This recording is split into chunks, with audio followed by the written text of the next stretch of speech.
নমস্কার, আপনারা দেখছেন এমএমজে ডিজিটাল নিউজ। আমি শেখ পিন্টু। এই মুহূর্তে আমাদের স্টুডিওতে উপস্থিত আছে নির্মল সাথী ফাউন্ডেশনের কর্ণধর তথা মোহনবাগান প্রেমী স্বরূপ দাস। হ্যাঁ, সেই স্বরূপ দাস। আপনারা বিভিন্ন সংবাদ মাধ্যমে দেখেছেন স্বরূপ দাসকে। আজ আমাদের এমএমজে ডিজিটাল নিউজের একেবারে মুখামুখি হয়েছেন তিনি। প্রথমে দাদা আপনাকে স্বাগত জানাই আমাদের। আমি ধন্যবাদ জানাই দাদা। এই যে ছোটবেলা থেকে শুনেছেন নাকি আপনি একাধিক মানুষের সেবা করে এসেছেন, সামাজিক কাজ করে এসেছেন, কেমন লাগে? ভালো লাগে, কারণ প্রথম থেকেই চেষ্টা করেছি দাদু স্মৃতিকে স্মরণীয় করে রাখতে, দাদুর আদর্শকে বাঁচিয়ে রাখতে শুরু করেছিলাম আমার 15 বছর বয়স থেকে। আমি সামাজিক পথ চলা, তখন হয়তো টাকাটা আমার কাছে ছিল না, কিন্তু আমি তাও, কারণ আমার ছোট থেকে ইচ্ছে ছিল আমি সমাজের পিছিয়ে পড়া মানুষগুলোর মুখে হাসি ফুটিয়ে তুলবো। তো তার জন্যই আমি আমার স্কুলের টিফিনের টাকা, জমানো টাকা দিয়ে আমি প্রথমে 50টা বাচ্চা থেকে আমি শুরু করেছিলাম আমার এই পথ চলা। মূলত আমরা দেখেছি যে 50টা বাচ্চা নিয়ে পথ চলা শুরু। তারপরে আমরা দেখেছি কখনো সর্বমঙ্গলা মন্দিরে দেখেছি আমরা যে যারা বয়স্ক বৃদ্ধা আছে তাদের হাতে খাদ্য সামগ্রী তুলে দেওয়া, কখনো দেখেছি শীতের সময় তাদের হাতে কম্বল তুলে দেওয়া, এই ধরনের কর্মকাণ্ড আমরা দেখেছি। হ্যাঁ, কারণ আমি চাই যেরকম 8-10টা সমাজের পিছিয়ে পড়া মানুষের মুখে হাসি থাকবে, সেরকম সমাজের পিছিয়ে পড়া মানুষগুলোকে যাতে দুঃখ নিয়ে যাতে না থাকতে হয় এবং তাদেরও যাতে মুখে হাসি থাকে, তার জন্য আমি এই উদ্যোগ নিই। তার জন্যই আমি শীতকালে কম্বল বিতরণ করি, তার জন্যই আমি গরমকালে তার জন্যই আমি তাদের মাঝে আমি 25শে ডিসেম্বর কেক তুলে দিই, তাদের মাঝেই, তাদের জন্যই আমি পয়লা বৈশাখে মিষ্টিমুখ করাই। এই যে এই সামাজিক কাজ করা নেশাটা কেন? কারণ আমার ছোট থেকে ইচ্ছে ছিল যে আমি নিজের পায়ে দাঁড়িয়ে আমি সমাজের পিছিয়ে পড়া মানুষগুলোর পাশে দাঁড়াবো, কিন্তু যখন আমার জেদ ছিল যে দাদু দেখলাম, দাদুও মারা গেল, তো তার জন্য আমি দাদুর নাম দিয়ে প্রতিষ্ঠিত করলাম নির্মল সাথী ফাউন্ডেশন। দাদুর স্মৃতিকে স্মরণীয় করে রাখতে, দাদুর আদর্শকে বাঁচিয়ে রাখতেই আমার এই পথ চলা। আমি প্রথমেই বললাম যে আমার কাছে টাকা হয়তো ছিল না, কিন্তু তাও কারোর কাছে হাত পাতিনি। তাও প্রথমে 50টা দিয়ে শুরু করেছিলাম, আজ সবার আশীর্বাদ ভালোবাসে সেটাকে আমি 100তে পরিণত করেছি। বর্ধমান শহরে মোহনবাগান প্রেমী মানে একেবারে স্বরূপ দাস নামটা উঠে আছে আমাদের আমাদের কাছ থেকে আর কি। যে স্বরূপ দাস মানে মোহনবাগান প্রেমী। আমরা দেখেছি যে কিছুদিন আগে হচ্ছে বয়েজ স্কুল মাঠে একটা মোহনবাগান প্রাক্তনীদের নিয়ে খেলা হয়েছিল, সেখানেও দেখেছি যে আপনাকে সেখানে হচ্ছে ফ্ল্যাগ নিয়ে মানে স্লোগান চলছে খালি মোহনবাগানে। কারণ মোহনবাগান মানেই আমার আবেগ, মোহনবাগান মানেই আমার ভালোবাসা। আপনারা দেখেছিলেন যখন ওই মোহনবাগানের নামের আগে এটিকে ছিল, তখনও আমি রাস্তায় নেমে প্রতিবাদ করেছিলাম। তখন আমার বয়স ছিল মাত্র 15 বছর, কিন্তু তাও আমাকে কেউ আটকাতে পারেনি। পুলিশ আমাকে একটা কথাই বলেছিল যে যদি কিছু হয়ে যায় তখন তোমাকে অ্যারেস্ট হতে হবে। আমিও রাজি ছিলাম যে আমি অ্যারেস্ট হবো, কারণ মায়ের সমর নামের আগে আমি কোথাও এটিকে থাকতে দেবো না। আমি 3-4 জন নেমে আমি কার্জন গেটে প্রতিবাদ করেছিলাম, আপনারা সবাই সংবাদ মাধ্যম আমাকে দেখেছিলেন। কোনোদিন যদি মানে ডাক পাও মোহনবাগানের তরফ থেকে যে কলকাতা আসতে হবে? অবশ্যই যাব। মাতৃসম ক্লাবের জন্য শুধু কলকাতা কেন, যেখানে যেতে হবে যাব। কারণ মোহনবাগান মানেই মাতৃসম ক্লাব আমার। তো তার সম্মান রূপতে আমি সবসময় এগিয়ে যাব এবং যেখানে ডাকবে আমি সেখানেই ছুটে যাব। একদিকে খেলাধুলা, অন্যদিকে সামাজিক কাজ। সত্যি খুব ভালো লাগে, কারণ আপনারা জানেন আমি আবারও আয়োজিত করছি 29শে জুলাই ঐতিহাসিক মোহনবাগান দিবস উপলক্ষে আমার দাদুর স্মৃতিকে স্মরণীয় করে রাখতে 3য় বর্ষ নির্মল সাথী কাপ। সে নির্মল সাথী কাপ সত্যি কথা বলতে গেলে গেল 2 বছর কি রকম করতে পেরেছি আমি জানি না, কিন্তু 3য় বছরে আকর্ষণীয় ভাবে আমি অনুষ্ঠিত করতে চলেছি। আপনারা দেখেছেন ইতিপূর্বে আমাকে শুভেচ্ছা বার্তা জানিয়ে আমাকে উৎসাহিত করেছেন আমাদের সঙ্গীত শিল্পী শিলাজিৎ মজুমদার, আমাদের সঙ্গীত শিল্পী আবির বিশ্বাস, আমাদের সঙ্গীত শিল্পী তন্ময় কর, আমাদের সঙ্গীত শিল্পী রানা দলুই সহ একাধিক মানুষেরা। এরা আর পৌশালিদি, সবথেকে বড় কথা হচ্ছে পৌশালিদির কাছ থেকে আমি যে ভালোবাসাটা পেয়েছি সেটা আমি কোনোদিনও ভুলতে পারবো না। কারণ এরা সবাই হয়তো অনেকে ভাবছে যে স্বরূপ টাকা দিয়ে প্রমোশন ভিডিও করাচ্ছে, না, টাকা দিয়ে ভিডিও করায়নি। আমি প্রমাণ দেখাতে চাইলে আমি প্রমাণ দেখিয়ে দিতে পারবো। শুধুমাত্র আমি কার্ডটা তাদের হোয়াটসঅ্যাপ করেছিলাম, তারা যারা আমাকে কল করেছে এবং যারা ব্যস্ত ছিল তারা আমাকে হোয়াটসঅ্যাপে শুধু মেসেজ করেছে, বলেছে ভাই আমাকে 2 দিন সময় দাও, আমি তোমাকে পাঠিয়ে দেবো। অবশ্যই যারা যেরকম 2 দিন সময় চাইছিল তারা 2 দিনের মধ্যে আমাকে ভিডিও দিয়েছে। ইতিপূর্বে আপনারা দেখেছেন সাউথ নিউজে সেটা সম্প্রচার করেছে এই পিন্টু দায়। এই যে নির্মল সাথী ফাউন্ডেশন, এই নামটা দেওয়ার কারণ কি? এই নামটা দেওয়ার কারণ আমি আগেই বললাম, দাদুর স্মৃতিকে স্মরণীয় করে রাখতে, দাদুর আদর্শকে চিরকাল বাঁচিয়ে রাখতে আমি সবসময় চেষ্টা করে চলছি সমাজের পিছিয়ে পড়া মানুষগুলোর মুখে হাসি ফোটানো। আর হ্যাঁ, এটার জন্য স্বরূপ কারুর কাছ থেকে আর্থিক সহযোগিতা নিয়ে প্রোগ্রাম করেনি, আগামী দিনও করবে না। আমার আজ 18 বছর, আমি 15 বছর বয়স থেকে শুরু করেছিলাম পথ চলা। আজ মানুষের আশীর্বাদ ভালোবাসায় আমি এগিয়ে গেছি, মানুষের আশীর্বাদ ভালোবাসায় আমি আগামী দিনও এগিয়ে যাবো, এটুকু ভরসা আছে। আর হ্যাঁ, এটুকুই বলতে পারি, কারোর কাছ দিয়ে আর্থিক সহযোগিতা নিয়ে স্বরূপ কোনোদিনও প্রোগ্রাম করবে না। এই যে আপনার যে বয়স, এই বয়সে তো মানে বিভিন্ন ছেলেরা দেখেছি আমরা যে R15 নিয়ে রাস্তায় দৌড়াতে, কিন্তু তোমার এই সামাজিক কাজ সব সময়। মাথায়? অনেকেই তো আমাকে বলেছিল বাধা দেওয়ার জন্য যে এসব পাগলামি, এসব বন্ধ কর, এসব কোনো কাজ হবে না, এসব মানুষ দেখানো কাজ করিস না। কিন্তু আমার মনে একটাই জেদ ছিল, আমি তাদের কিছু করে দেখাবো।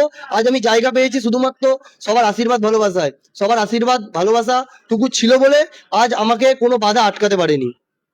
এই যে পাগলামি কথাটা বলেছে, সত্যি আমরা পাগলামি, আমরা সমাজে কাজ করি, সমাজসেবী কাজ করি, আমরা সত্যি করে আমরা পাগল। কি পাগল? মানুষের উপকার করার জন্য, মানুষের সেবা করার জন্য। একটা বিষয় আমরা জানবো যে যে এই কিছুদিন পর একটা অনুষ্ঠান আছে আপনাদের, সেই অনুষ্ঠানের ক্ষেত্রে আমরা সোশ্যাল মিডিয়াতে ইতিমধ্যে দেখেছি একাধিক শুভেচ্ছা বার্তা এসছে, একাধিক।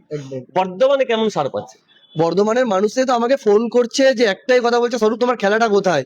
আমি ফোন ধরতে আমি থাকতে পারছি না, আমি তার জন্য ফোনটা কেটে দিয়ে আমি হোয়াটসঅ্যাপে মেসেজ করে বলছি যে আমার খেলা রানার্স ক্লাব মাঠে অনুষ্ঠিত হচ্ছে। শুধু বলছে টাইম কটা, সকাল 10টা। তো সবাইকে আমি অনুরোধ করবো, তাই এই চ্যানেলের মাধ্যমে সকলকে অনুরোধ করবো, আগামী 29শে জুলাই সকাল 10টা থেকে রানার্স ক্লাব ফুটবল ময়দানে আসুন এবং আমার খেলাকে সাফল্যমণ্ডিত করে তুলুন। এবং আগামী দিনে চেষ্টা করবো এই নির্মল সাথী কাপকে আরো বড় জায়গায় নিয়ে যাওয়ার। কারণ স্বরূপ শুধুমাত্র কথায় বলে না, স্বরূপ যেটা বলে সেটা করে দেখায়। স্বরূপ দাস প্রথমে যে সামাজিক কাজে নেমেছিল, সেই স্বরূপ দাস আলাদা না এই আজকের স্বরূপ দাস আলাদা? আগের স্বরূপ দাস যেরকম ছিল, আগামী স্বরূপ দাসও সেরকম থাকবে, পরবর্তী স্বরূপ দাসও সেরকম থাকবে। যখন যেখানে মানুষ ডাকবে সেখানে ছুটে যাব, কোনো রকম কাউকে ইগনোর করে না। আপনারা দেখেছেন রক্তের সময় যখনই আমার কাছে ফোন আসে আমি চেষ্টা করি রক্ত তুলে দিতে। ব্লাড ব্যাংকে রক্ত না থাকলে আমি যে কোনো কারোর মাধ্যমে আমি রক্ত তুলে দিই। কারণ একটা রক্তের জন্য যদি কোনো প্রাণ হারায়, তারপরে আমি আমাকে সে ফোন করে বলবে, যে কাউকে বলবে যে স্বরূপকে আমি ফোন করেছিলাম, স্বরূপ আমার ফোনটা ধরেনি এবং রক্ত দেয়নি। সেই জিনিসটা যাতে না শুনতে হয়, আমি নিজের 100% আমি চেষ্টা করি রক্ত দিয়ে পাশে থাকার। এই যে প্রথম যে সামাজিক কাজ করতে নেমেছিলেন প্রথম দিনে, তো কেমন অনুভব লাগছে? প্রথম দিনে ভয় ভয় লাগছিল যে পারবো তো, কিন্তু আজ ওই যে প্রথমেই বললাম, মানুষের আশীর্বাদ ভালোবাসা আমাকে যেভাবে যে জায়গায় নিয়ে গেছে, আগামী দিনে এখন উৎসাহিত লাগে। আগামী দিনে আরো বড় কিছু করে দেখাবো। আমি আরো একটা ঘোষণা করে দিচ্ছি, যে কে কি ডার্বি করেছে আমি জানি না বর্ধমানে প্রাক্তনীদের, কিন্তু নির্মল সাথী ফাউন্ডেশন খুব তাড়াতাড়ি একটা ডার্বি করে দেখাবে, যেটা বর্ধমানে মোহনবাগান ইস্ট বেঙ্গল প্রাক্তনীরাই খেলবে। এটা আমি বলে দিচ্ছি এই চ্যানেলের মাধ্যমে। কিন্তু এখন আমি কোনো তারিখ ঘোষণা করছি না, কারণ যেহেতু আমার 29শে জুলাই একটা মোহনবাগান দিবস উপলক্ষে ফুটবল টুর্নামেন্ট আছে। এই ফুটবল টুর্নামেন্টের পর আমি সাংবাদিক সম্মেলনে ভাবে বিস্তারিত সব জানিয়ে দেবো। এই কত বয়স থেকে হচ্ছে এই সামাজিক কাজে যুক্ত আছে? আমার 14ই নভেম্বর 2022 আমি শুরু করেছিলাম, তখন আমার বয়স ছিল 15 বছর। তখন আমি বর্ধমান বিদ্যার্থী স্কুলের স্টুডেন্ট ছিলাম। একাধিক অনুষ্ঠান আপনার দেখেছি আমরা, একাধিক অনুষ্ঠান সাফল্যমণ্ডিত হয়েছে। সহযোগিতা কাদের কাদের পান? সহযোগিতা বর্ধমান সদর থানা সবসময় আমার পাশে আছে। কারণ আমি একটা কথাই বলছি, যে 29শে জুলাই এত বড় একটা খেলা করছি, অনেকে আমাকে প্রথমেই বলেছে, অনেকে বাধা দিয়েছে, এবং আশা রাখবো হয়তো খেলার দিন তারা বাধা দেওয়ার চেষ্টা করবে, যাতে আমার কোনো রকম বদনাম না হয়। আমি বর্ধমান থানার সাথে যোগাযোগ করি, আইসি স্যারকে একটা কথাই বলেছি, স্যার এরকম একটা খেলা করবো। স্যার আইসি স্যার আমাকে একটাই আশ্বাস দিলেন, যে তুমি খেলা করো, পুলিশ প্রোটেকশন দায়িত্ব দেওয়ার আমার। তো এটুকু বলতে পারি, বর্ধমান থানা থেকে আমাকে সবসময় সহযোগিতা করেছে, আগামী দিনও করবে। কারণ যেরকম প্রতিবাদে এগিয়ে গেছি, আপনারা জানেন কয়েকদিন আগে ইন্দোকানন বলে একটি জায়গা আছে, যেখানে অসামাজিক কাজ চলতো, নোংরামি চলতো, যেখানে রাতের অন্ধকারে মানুষ যেতে পারতো না, সেই জায়গাটা আমি নিজে গিয়ে দাঁড়িয়ে জায়গাটা আজ বন্ধ করেছি। এটা আমার সত্যি খুব ভালো লাগে। কারণ পাশের বাড়ি, ওখানেরই এক পাশের বাড়ি আমাকে জানালো, আমার নাম্বার কোথা থেকে পেয়েছে আমি নিজেও জানি না, তো আমাকে জানালো, ওনার পরিচয় দিয়ে আমি সঙ্গে সঙ্গে আমি একটা কথা বললাম, আমাকে 3 দিন সময় দেন। আমি 3 দিনের মধ্যে আমি নিজের লাইট লাগিয়ে আমি সেই জায়গাটাকে ভালো করার চেষ্টা করেছি। আজ ওখান থেকে মানুষে হেঁটে যায়, একটা সময় ওখান দিয়ে হেসে যেতে পারতো না, নেশা চলতো, সব রকম চলতো। আর এখন বর্ধমান পুলিশও সেই জায়গাটা দেখাশোনা করছে। এই যেভাবে সামাজিক কাজ করছে, মানুষ শুভেচ্ছা দিচ্ছে, মানুষ বলছে খুব ভালো কাজ করছে, আগামী দিনে যদি রাজনীতির সব ছেলেরা আসে, তাহলে আমরা বর্ধমান শহর আরো এগিয়ে যাবে এমনটাই কিন্তু জানাচ্ছেন শহরবাসী। যদি কোনো রকম রাজনীতি থেকে অফার আসে, তাহলে কি যেতে ইচ্ছুক? না, রাজনীতি সত্যি কথা বলতে গেলে, সামাজিক কাজ করতে গেলে কোনো রাজনীতিক লাগে না। সামাজিক কাজ করতে গেলে কোনো চাকরিজীবী হতে হয় না। সামাজিক কাজ করতে গেলে কোটিপতি মানুষ হতে হয় না। সামাজিক কাজ করতে গেলে একটি বড় মন থাকলেই সে পারবে সামাজিক কাজ করতে। সেটাই আমি প্রমাণ করবো আগামী দিনে, এটুকু বলতে কিন্তু পারি। কিন্তু রাজনীতি ব্যক্তিরা তো চাইছে সামাজিক দান। অবশ্যই চাক, অবশ্যই থাকবো, কিন্তু পার্টিতে ডিপ ভাবে মিশবো না। কারণ আমার একটাই লক্ষ্য, আমি সমাজের পিছিয়ে পড়া মানুষের পাশে থাকবো। তার জন্য কোনো রাজনীতিবিদ হতে হয় না। সমাজের পিছিয়ে পড়া মানুষের পাশে থাকতে গেলে বড় মন থাকলেই সে পারবে। রাজনীতিতে গেলে মনে হচ্ছে কাজটা কি আর দ্রুত গতিতে হবে? না না না না, সেই সব কোনো মনে হচ্ছে না। কারণ আমি প্রথমেই বললাম, কারোর কাছ থেকে আর্থিক সহযোগিতা নিই না, কারোর কাছ থেকে কোনো রকম সহযোগিতা নিই না। শুধুমাত্র আমার পাশে থাকতে গেলে ছোট্ট আশীর্বাদ, ছোট্ট ভালোবাসা, এইটুকুই আগামী দিনে স্বরূপকে এগিয়ে নিয়ে গেছে, আগামী দিনেও এগিয়ে নিয়ে যাবে। নির্মল সাথী ফাউন্ডেশন একাধিক কাজ আমরা দেখেছি, আগামী দিনেও কাজ হতে চলেছে, বড় একটা অনুষ্ঠান হতে চলেছে। সেই সেই বিষয়টাকে সামনে নিয়ে কি বার্তা দেবেন জেলাবাসী? জেলাবাসীকে আরেকটা ঘোষণা আমি জানিয়ে দিচ্ছি আনন্দের সাথে, যারা অনেকেই আছে পিছিয়ে পড়েছে, ফুটবল শিখতে পারছে না আর্থিক সহযোগিতার জন্য, তাদের দিকে আমি চিন্তা ভাবনা করেছি যে তাদের বিনামূল্যে একটি ফুটবল কোচিং, যেটা জায়গা আমি এখনো ঘোষণা করতে পারছি না এবং তারিখ আমি ঘোষণা করতে পারছি না, কারণ আমি আগেই বললাম যে আমার 29শে জুলাই একটা বড় ফুটবল প্রতিযোগিতা। আমি গেল 2 বছর কি ফুটবল প্রতিযোগিতা করেছি আমি নিজেও জানি না, কিন্তু এবছর 3য় বর্ষে অন্যতম ফুটবল প্রতিযোগিতা নির্মল সাথী কাপ হতে চলেছে, আর সেটাই আমি করে দেখাবো।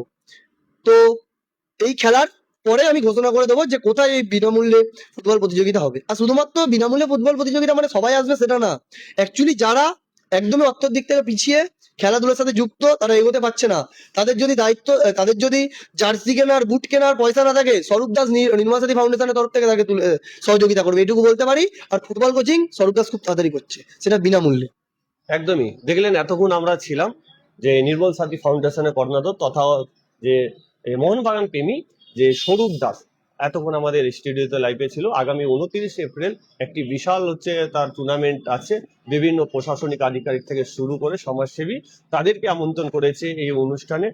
আর আপনারাও থাকবেন সেই অনুষ্ঠানে, এবং আমি শেষ প্রশ্নই যাব যে সেই দিন অনুষ্ঠানে কারা কারা উপস্থিত থাকছে, অতিথি হিসাবে কারা কারা থাকছে, কারণ মানুষ যারা আজকে লাইভটা দেখছে তাদেরও একটা ইচ্ছা আছে 29 তারিখে অতিথি হিসাবে কারা আসছে, কাদেরকে দেখতে পাবো ওই মঞ্চে, কাদের হাত দিয়ে শুভ সূচনা হবে। আমি একটু জানবো যে 29 তারিখে যে আপনার অনুষ্ঠানটি আছে, অতিথি হিসাবে কাদেরকে পাচ্ছে? অতিথি হিসাবে উপস্থিত থাকবে, অ্যাকচুয়ালি যেহেতু এটা মোহনবাগান মোহনবাগান দিবস উপলক্ষে খেলা, সেটা বলে শুধু মোহনবাগানের এই প্রাক্তনী ফুটবল প্রাক্তনী খেলোয়াড়রা থাকবে সেটা না, ইস্ট বেঙ্গলের থাকবে।